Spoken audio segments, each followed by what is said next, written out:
You can't be serious, man. You cannot be serious! While it's still fresh in our minds, we should speak about... Now, I'm told, I didn't see it, but I'm told the game was fantastic yesterday at the MCG. 95,000 people playing for their respective clubs, Collingwood and Essendon, on behalf of the ANZACs. And I have seen this. I saw this on the social media. Darcy Moore's speech after the game that's what class is about, and class comes from breeding a well-bred boy by his father, Peter, and I'm sorry I don't know his mother's name, but they are responsible for that boy, not only his great football prowess, but that magnificent speech he gave. And I'll tell you about a function I went to the night before. I was going to mention it when Phoebe comes in, if she ever comes in, and quickly just saying Ivan rang from Perth and said his plane was delayed and he's very sorry he couldn't make it in. You joke. He's not here. And I said, there's no show without Punch. I said to Ivan on the phone, he was speaking from the airport, I said, we mightn't do it then in that case. We might wait till you're back and come maybe do it on Thursday or when you've gathered. Couldn't he get the midnight flight? No, it was delayed. Oh, delayed. Anyhow, he'd be kicking himself. So he will be. Will he? What do you think? I hope he returns. Anyhow, Ivan's not here at all, and Phoebe wanted to come in, and so we're just hoping she comes in. She'll get caught in the bridge again. Anyhow, Don, Anyway, talking about ANZAC, I didn't watch your game. You started off on your thing. I watched the preamble to the game. Yes. Yesterday. I didn't watch it. It was a beautiful day, so I went and worked my horses. I took advantage of the beautiful day. Yes, I did. And I watched the ceremony. I thought, isn't this magnificent? The sun was out. I thought the television coverage, the opening was sensational with the planes. How did they get that shot? They must have had a helicopter, do you think? I have no idea what you're talking about. Is it the roulettes? The roulettes? Yes, the roulettes. They went out across the eastern suburbs and came back in, and looking down on the ground, it was just magnificent. The presentation prior to the game, I thought they turned themselves out very well. The Army, Hamish McLaughlin, but what do you mean, Hamish McLaughlin? Well, I saw the lady call, and I don't know why they did ANZAC Day at every other game. ANZAC Day is on Tuesday. Why is it on Friday? Why do we celebrate it Friday and every other game? And the lady at the Telstra Dome, I think that's the one I call it, the Docklands down here. Her name was Ashadoni, I think her name is. Marvel Stadium. Now, she came out and was the MC like Marvel Stadium. She came out as the MC like Hamish McLaughlin. She's dressed in white running shoes, a pair of tight black jeans and a jacket and a T-shirt, and she's the MC. I thought there was no respect I thought the dressing could have been a lot better. When you have the Army, the armed forces turn themselves out, they do precision work. With all the fruit salad on there. All of that, but it's presentation. We lack in presentation, but at least it was done properly. Hamish could do a Windsor knot instead of an ordinary knot for his tie. But anyway, that's a small detail, isn't it? But I thought it was fantastic. So Don, you watched the start of it, the presentation, yeah, I started and as soon as the game started, you went and rode the horses. Exactly, because I watched a bit of the game. They were going short with the ball. Oh, so you watched the game? A little bit, the first bit, and I thought, this is giving me the shits. They're just going everywhere with the ball again. And I would also like to pass comment, because we've mentioned it on the past here about theatre and presentation with regard to league football, how it was once upon a time when you waited in an air of anticipation as the team ran out onto the ground. Now, yesterday, those players stood around, I think, for about half an hour getting cold. They did their warm-up in the room, come out and stand around, yet there's no warm-up. We just get straight on with the game. No pull muscles, nothing. Did they come out prior to the game and warm warm probably up on would the have. ground? No, I'm asking you that because I don't that's go my to the football. Great criticism. There's no need for the players to come out on the ground and warm up. They can warm up in the rooms. The first time the fans see the players is when they run on, take their positions, and the umpire bounces the ball. And they've got the rooms are big enough. We had nets in our day. That was 50 odd years ago. Yes, Don, we nets. kicked into the nets. There was room to get fit. So why do they come out in the ground and warm up? Because why does the Terry AFL Wallace started it when he was at Footscray. It's got nothing to do with Terry Wallace. It's He the AFL. started. He let. Okay, the AFL let him do it. The AFL run the game and they say there will be no players on the ground. We're trying to present this so it's a smack factor when the players run onto the ground, the fans see them for the first time, not dribbling on like Brown's cows, having shots at goal and doing wind sprints and the umpires coming out and practice bouncing the ball. Do it all in the rooms. And the first time, and I was wondering if they came out before, yesterday, before they would have. So you turned it off. You saw a bit of it. Well, I only said that must have been a great game because I think they snatched victory or I thought football was on the change, which I was heartened last year the way Geelong played the final. I thought maybe we're seeing the long kicking game coming in, getting it quicker into the forward line. But no, we reverted back again. Well, I'll take that on advisement, Don, because I couldn't comment on it. It just seemed like it sounded like it was I didn't hear it. It just appeared to be a good spectacle. It was probably a good spectacle, but you say the football wasn't great. And Darcy Moore will go down in the annals of just someone who's articulate, can speak, and that's a very, very big prerequisite when you're the captain of anything, being able to actually enunciate what you're trying to say and speak on behalf of your clan. So well done to the Moore family. The Moore family for producing him, and Darcy for... Yeah, but that appeals to you, somebody who can talk. That's correct. Whereas I look at what happens on the ground. Is he a leader on the ground? Well, he's the captain. Well, that doesn't matter. Well, they wouldn't make someone who's not a leader on the ground the captain, would they? Yeah. Well, were you a leader on the ground? What? I don't know. That's for you. It's subjective. That's correct. It's subjective. That, of course, it's subjective. The other thing that I noticed. Hang on. The other thing I noticed in this preamble and the advertising that went on. Do you know they're betting on possessions, players getting... Yes. Now, where is this going to stop and start? Well, it's going to stop and start with the players and the officials not being party to it or not being allowed to do it, and heavy penalties if it happens. On the game. Because if someone bets on Darcy Moore to kick the first goal and puts a couple of grand on it, and Darcy is in on it... please, if you're listening to this is just a hypothetical situation. The easy one is possessions. They're betting on possessions. Yes. Now, you can rig that, can't you? As a player. Of course, Don.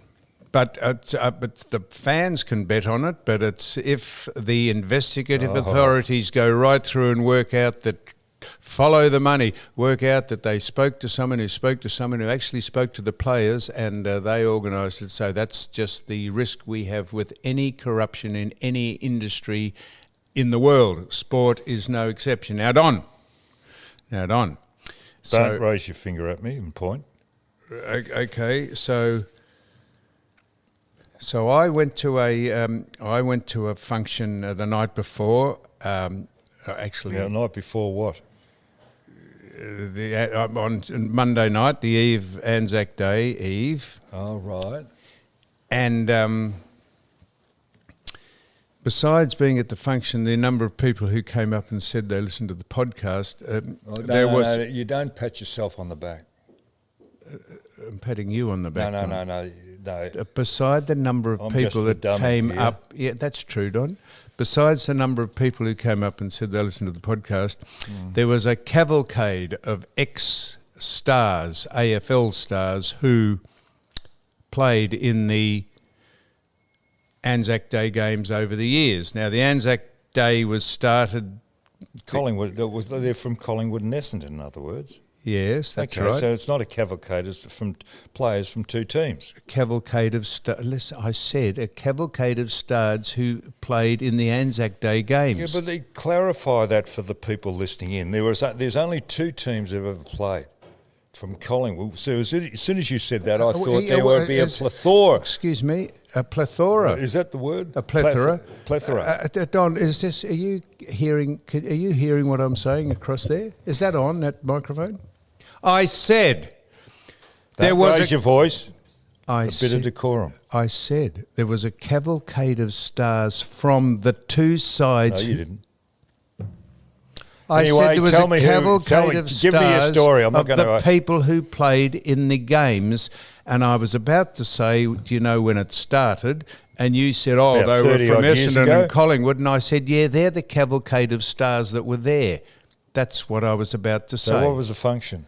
It was an ANZAC Day celebration dinner, and it was an ANZAC. For what? And it was just for the public to come along to the Glass House, and there was a hell of a lot of people there, and they could buy tables, and it was for a charity. I don't know what the charity was for, incidentally, but it was a charity night, and there was a plethora. A cavalcade of stars who played in those games. It was started in 1995 by Kevin Sheehan. He was one of the people there, and I was the compere. Oh. And I asked Kevin, because I got it off the Google machine. You'd be lost without that, absolutely lost, Don. Yeah. Absolutely lost. What? What was that? That's your mobile. What? Still on it. I'll turn it off, will you please? It's turned off. That's Suri. What's she want? Well, because she Answer her. No, she doesn't. Who's Suri, the little Indian girl? Don, fucking little Indian girl. Well, Suri. Suri is the person that you speak into the phone on, and she gives you information. Is she Indian? You say, ask Suri. She's one of those receptionists, telephonists over in India. It's a computer. It's computer animated voice. If you say ask Siri, you can ask Siri Can you really? You can ask. What can you ask her? Any question you like, and she will give you the answer. Have you asked her any questions? Don. Has she got an intellect? Don't tell me. I'm sitting here speaking to a Neanderthal. You don't tell me you've never heard of Suri. No, Suri. What do you mean, that Who's little Suri? Indian girl? Suri's Indian, isn't it? Suri? Yes. It's Asian. Well, when she speaks, she doesn't sound Indian. Well, she sounded pretty funny there. No, I'll see if I can get Suri up. Do you know her? No, what do Do I you know? know her? Hang on. Ask Suri. What? No, I don't know how it works. So you're meant to prompt it. You're off your head. Anyhow, Suri's not a little Indian girl. Can you bring her in on what the podcast? What do you think she says? Oh, how can I help you? She must have a... She could be an interesting interview. Suri's not the person, because you said you could ask her anything. We could get her in as a paladin. She's a computer animated voice that goes to, I suppose, the artificial intelligence of something that if you ask her a question, ask Suri, she will tell you the answer. Anything. So you're on to Suri all the time because that's all you go to. That's all you go to is Wikipedia and Suri. I'm never asked Suri a question because I'm not sure how it works. But I said I get all my information from the Google machine. And why did I say that? Because so it said that Kevin Sheehan started the game because it started the idea of the game because he was pottering in his garden I've been to his garden. He's got a beautiful garden out there. He was the person who got Kevin Hines to come out and pot iris against one of his fences. When he was playing, he lived in Glen Iris, had a vegetable garden. Did you realise that? Rose up against the wall. No, you've used that. I know, but I'm just saying. He's got a garden. He said he was wandering around in the garden. This is what Wikipedia. This is what the Google machine said. Do you think he grows a bit of that stuff because he's off his head? That's another very good point, Don. He was a little diverse. He was a little diverse. I was interviewing him, and I said, Kevin. It said here in the, I nominated my source. I said, I got this off the Google machine. It says that you were potting around in your garden. You thought, how can we commemorate the ANZACs? No, he said that wasn't right. He said what happened was, and he went into a 15-minute, it was going to be 15 minutes till I cut him short, and I said, Kevin, is that right about you pot? Yes, he said. I said that was the question. You didn't need to do all the other stuff, and people thought that was humorous. Anyhow, he's a very good man, Kevin. And can he get off the subject quickly and get on to something else? So anyhow, he started it in 1995, And these are the people that were at the function. These are the cavalcade of people. Now, hang on. So this was an Essendon Collingwood function. It was a function for the public, but it's no good bringing along players from other sides who haven't been intimately involved in the ANZAC Day games, or else what's the relevance of the people coming along to speak? I had to interview the people who'd played Did you wear a collar and tie? No. Shit. So Dane Swan was there. He was one of the cavalcade, and Dane Swan arrived in a pair of jeans with both knees missing from them, and you could see his kneecaps, which were tattooed. And he had I would call it, because it's designed to be like this, a motley sort of wind cheater on, and a pair of. I'm not sure if they were sneakers. They were sort of shoes, but they were unusual shoes. And he came up and sat down, and people looked at him with their eyes out like storks. And I said, now, you might be wondering why Dane has come dressed like this to the function, but could I be quite serious and candid about this? This is how this boy rolls. This is his fashion. This is his idea of what he wants to present himself as. And as what? He presents himself as an alternate character who's got ink all over his body. He likes to show it off, so that's why he's got the knees cut out of his jeans. Well, you're an alternative character, so you'd have a bit in common. I'm talking about Dane's dress. So I defended Dane's dress because if you went to an absolutely formal function, it's like Molly Meldrum wearing a hat to every function, or it's like... So anyhow, what's your point? Get on to it. My point was that Dane was there, and these are the people who were in attendance. And I thought people who paid to come along would be intrigued to see Dustin Fletcher, Michael Long, Gavin Wanganeen. What a marvellous man Gavin Wanganeen is. I spoke to him for a long time. Wayne Carey was there. And although hang on, I'll speak you to it. Although Wayne didn't play in any ANZAC Day games, he was a draw. What do you call it? Clickbait. He was clickbait to get people. Who put this function on? I'm just starting to think who put this function on. No, proper outfit called. I can't think of. I should know who. John Rombottis was part of it. Johnny Rom used to play for Fitzroy in Richmond. I thought in North Melbourne. Anyhow. I should know what the company was called. It was a proper, very, very professional organisation. And anyhow, Wayne was clickbait. That's why he was there. And then there was Tony Shaw, who forgot the function was on and arrived. Number 22. Arrived a little late, and he coached in one of. That's why he was there. He didn't play in one of the games. Oh, really? But he coached Collingwood in. One of the games.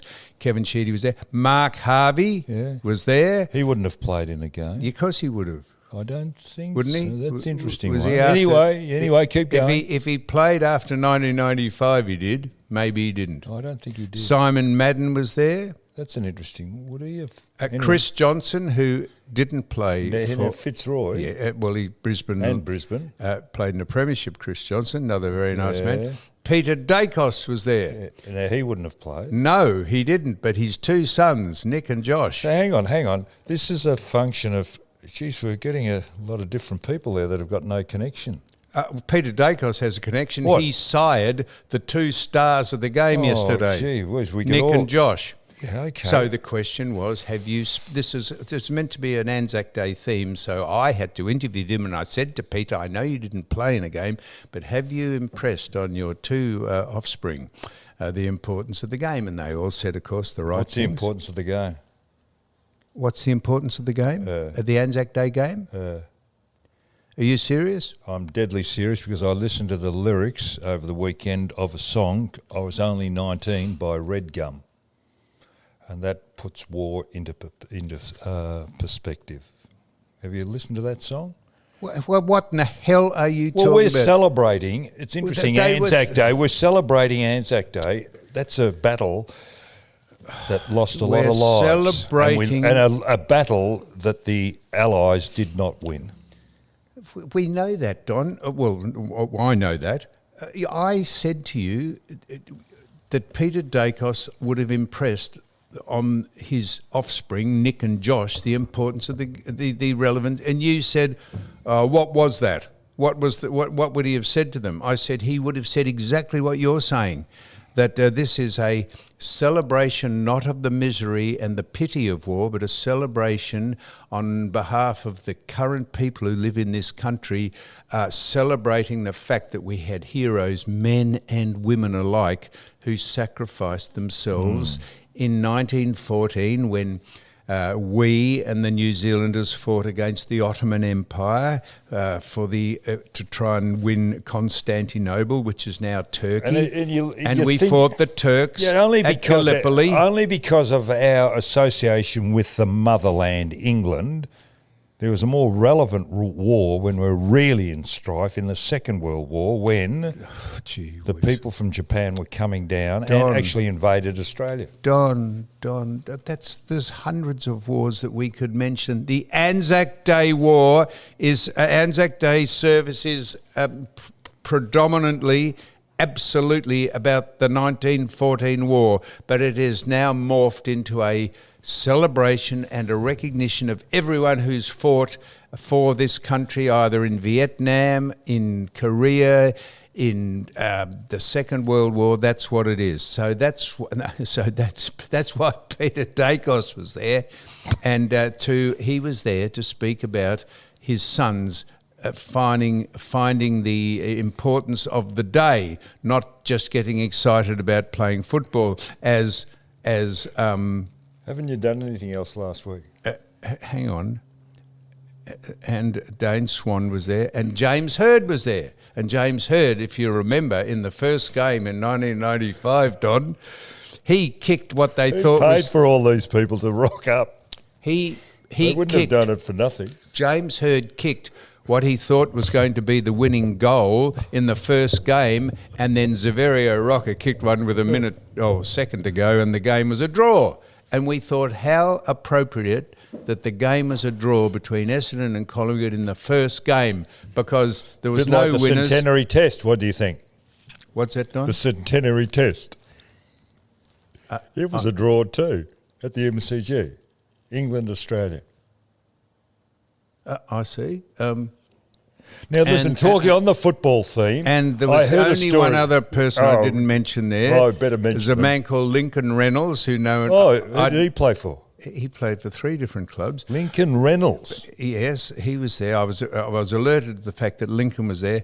And when it was over, the only person I didn't mention, and he told me that I didn't mention him, was the Lincoln Reynolds? No, it was the chicken. Chicken who? Ricky Nixon. Ricky was there, and Ricky played for 3 clubs, and I neglected to say the chicken was in the house. And did he come up in the hen house? Why didn't you mention him? You use him on the podcast. When there's something controversial, you'll ring him up and get him in and make a fool of him. And now you didn't. Who's coming in the door? Chicken Man. No. Who? Who'll have a look? Who? Oh. Who is coming in the door? The traffic mustn't have been heavy on the bridge this morning. So the chicken was there, the chicken coop, the chicken was in the house. The chicken was in the house, and he had his girlfriend with him, a charming lass called... Siri? No, she's a... thank you, that's the Phoebe. What was that little Sireko? Melissa, she was there, and she was dressed... very provocatively. She had... the hemline matched the bus line, did it? She was sort of wearing a gown. She was poured into it, and she looked resplendent. Phoebe? Aren't these passengers on your boat? Yeah. Anyhow, the chicken was there, and... Get the microphone in front of your face, Phoebe, please. What number was Fiona there? Fiona, it was a social function. Number are you? There, 1 you are. Here's Was Phoebe. Fiona there? No. She would have been with a little camera taking photographs of everybody. But the reason I'm mentioning Phoebe is she rang me up before the function, about 2 hours before it, and she said... Can I come? No. I hear you're comparing a function. I said... comparing it, I said, I'm not comparing it. I'm going along to interview 6 players like Gavin Wanganeen, Dacos, Shaw, Sheehan. Well, she could have filled a column up. And I said, I'm not comparing it. So when I get there, it says, now, Sam, this is what you got to do. You've got to read out the ode. I had to read out the ode to Anzac Day as the sun goes down. Country? As the sun goes down. Did you do Welcome to Country? No, we didn't. Why not? Because it wasn't appropriate. It was. No, it wasn't. No, it's never appropriate. So, Don, we did. So I had to read out the as the sun goes down, as we lest we. And the bugler came out and bugled beautifully. He was a lad from Lancashire in England. And what a bloody pom! Well, what's he got to do with Anzac Day? Well, because he can play the bugle. That's what he's got to do with Anzac Day. Did he give over an encore? He's probably a naturalised Australian, but he was from Lancashire, and he can play the bugle in the Melbourne City Band or whatever it is. And they said, go along and do the bugle, and he did. And I had to read out the ode, and I've never. And then I had to. And you didn't have a collar and tie on. Welcome all the sponsors. Jeez, you would have been taxed. So Phoebe said, you're comparing it. I said, I don't think so. She said, I think you are. She knows everything. Well, she does indeed. What's going on? No. Far from that. But I did know that you were the MC on the evening, and I thought to myself, I bet you don't know that you are. Anyway, turns out... What, because the organisers were... What? No. I know the fellow who organises that function, and he is terrific, and he does really good events and always puts together a fabulous room of people. But I just suspected when I called you and you were like, oh, yeah, look, I'm doing a panel. Blah. I was like, you might be doing a bit more than that. No, it turned out I was. And yes. And the bugler came up. He was the lad from Lancashire. His name was John McDonald, I think his name was. No, it wasn't. I think it was. No, you're hopeless with names. I think we've been on the phone. I think it was John McDonald, and he said, "Don't mention my name." So I said, "Is this a shout out?" No, I'm just saying to you, he came up to me before the game. He said, now, I hear you're comparing it. Yes, I said, you've heard at the same time that I have that I'm comparing. He said, now, you've got to read out the ode, which is as the sun goes down and then the more we or whatever it was. And I had never... He said, do you know the ode off by heart? I said, do I know the ode off by heart? Did you put your Geelong affectation on? No, so I had to, and he said, now you got to read it out, ask people to stand. I said, yes, I'd forgotten to do that. So John Rombotis said, could everyone stand, please? I said, yes, I should have said that. And then I read out the ode, and he said, now make sure that after you've read it out, there is a pause of 30 seconds, and then you say, lest we forget. And I said, yes, I'll do that. So I said, so I paused, do I? And he said, yes. He said, and then I played the bugle. I said, hang on a minute, Johnny. I said, now, you couldn't believe this. I said, when do you play the bugle? He said, after you read the ode out. I said, but you said there's a pause of 30 seconds. He said, oh, no. He said, no. He said, I play the bugle after you've read the ode. Then there's a pause, and then you say, lest we forget. And so I said, I'm glad you cleared that up. So I did all that. And when it happened on the night, I said, and lest we forget, and I thought it's over, because he played the bugle. Then he said, and when I finish, you say, lest we forget. And I said, right. So I said, lest we forget, and then I went to talk, and he started playing the bugle again.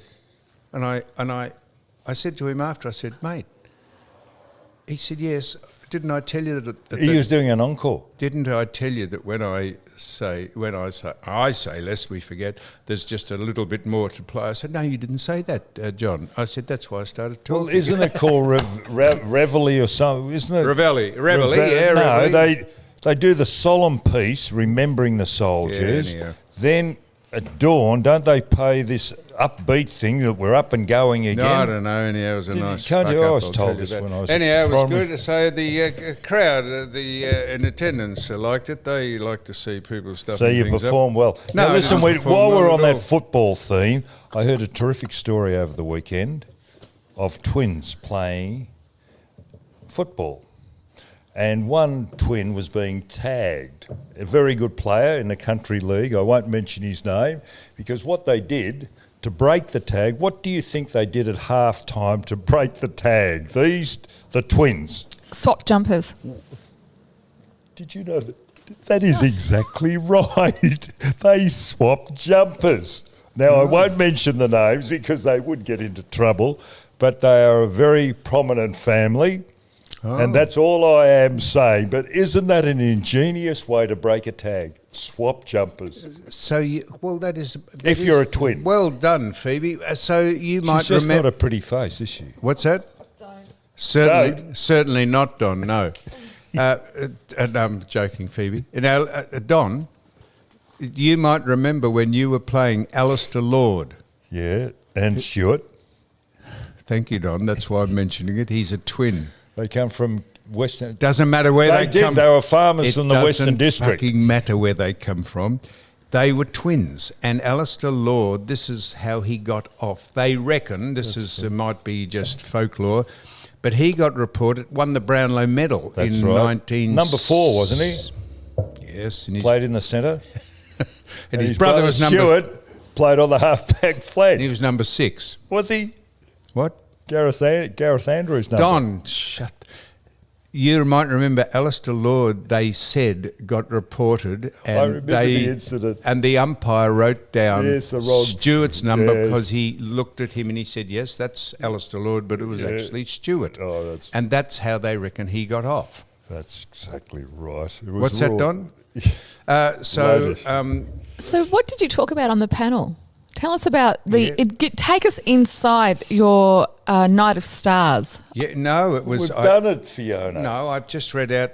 I said there was a cavalcade of stars from the sides that played, and Don said, a cavalcade means that's everyone who's ever played football. And I said, no, it doesn't. I said a cavalcade of stars from the actual sides. So that's how we got off waylaid, a bit like how Don gets us off track. So, Phoebe, it was a very, very good night, and... first of all, I had to interview Kevin Sheedy and Tony Shaw about their involvement coaching, and then I had Dane Swan and... We've heard about the knees out of his pants. Don't go over it again. I was just... Phoebe asked me who I interviewed. I interviewed 6 players. If she was to get here on time... Oh, Don, can you just shush? Go on, Sam. I interviewed 6 players, and there was a whole lot of other very important people in the room as well, ex-players. And it was... they had auctions... and a lot of auctions and a lot of very, very good memorabilia for sale. And it was, I stumbled my way through the night, and I don't think I got one part of the itinerary correct.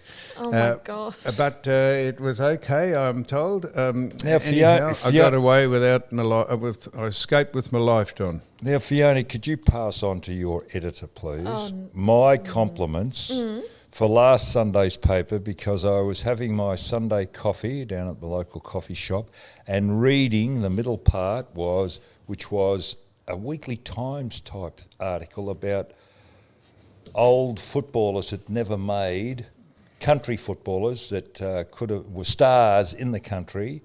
And it went way back to 1950, the stories of players that could have played league football but didn't, but were stars in the country. I thought it was a very, very good article.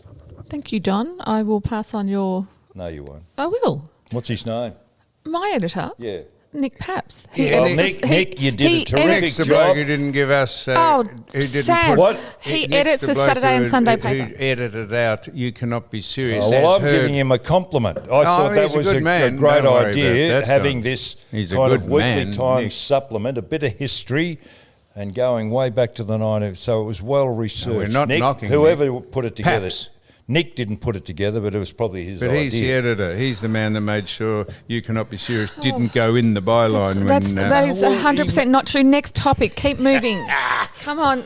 So it was Nick good, Paps. Phoebe. What? Nick Paps. Now, what we're going to do is, now the Phoebe's here, we're going to just have a couple more things to say, and then we'll have a break because I've got quite... Where's Ben? Ben who? Doctor? Yes. So the doctor doesn't come on. He's not coming on today. Well, she comes in anticipation. He was on last week, wasn't he? No, he wasn't. No, he wasn't. Dr. Ben, MD. I think he's on this week. That's the only reason Fiona's in. She wasn't in last week. Is he on this week?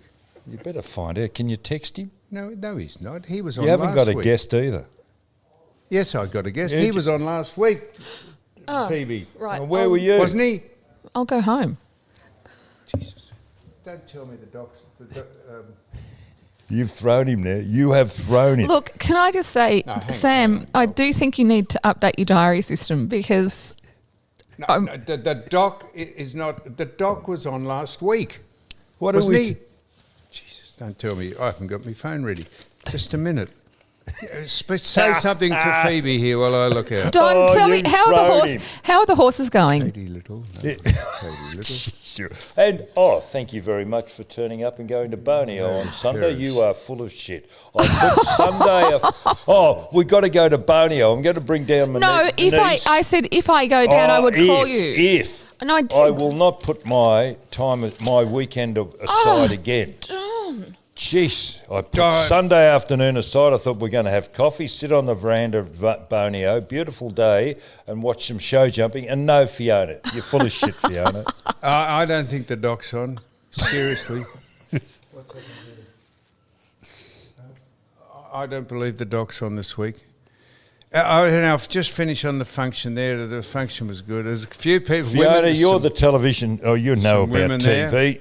Now, I've got to raise a bit of a... There's a gender inequality thing going on television at the moment. Is there? Yes, on Channel 7 News. 3 ladies reading the news, doing the weather, reading the news and doing the sport. Why is that? Why isn't there a balance? What are you talking about?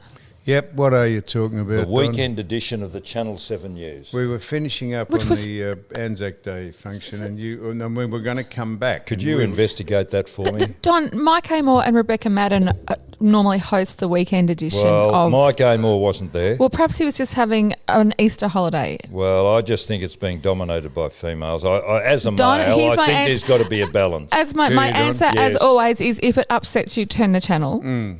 Pop over to Channel 9. No, well, in the past, Emily Pankhurst didn't do that. What, Don? She's a suffragette. Remember Emily Pankhurst?